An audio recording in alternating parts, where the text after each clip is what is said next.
होली के बाद वो कविता लिखने ये कलयुग के कैसन होली बीतल कि ई कैसन कलयुग के होली, ई कैसन कलयुग के होली, ई कैसन कलयुग के होली। गांव गांव में घूमे पिया कड़भोर हरिये से पी के, गांव गांव में घूमे पिया कड़भोर हरिये से पी के। अब बंदी भइल बिहार में बाकी मिलता सब ही के। बात बात में लागल चले, बात बात में लागल चले, लाठी डंडा गोली।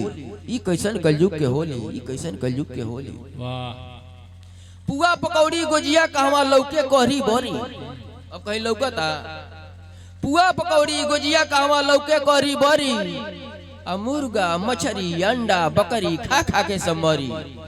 आ कहाँ फगुआ फगुआ गाँव में, कहाँ फगुआ फगुआ गाँव में बा मूर्खन के टोली।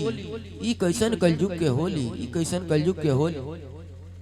चौक चौराहा कहीं बैठ के होके नैन मटक्का। पहले ये होता चौक चौराहा कहीं बैठ के होली के आनंद लोग ली।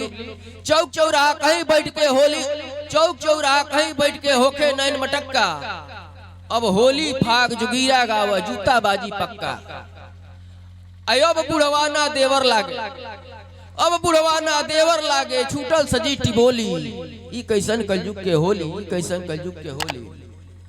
जात धर्म के झगड़ा लेके छूटल भाईचारा, जात धर्म के झगड़ा लेके छूटल भाईचारा। आ कहाँ मसाला पाई केहू खाई गड़ी छोहाड़ा।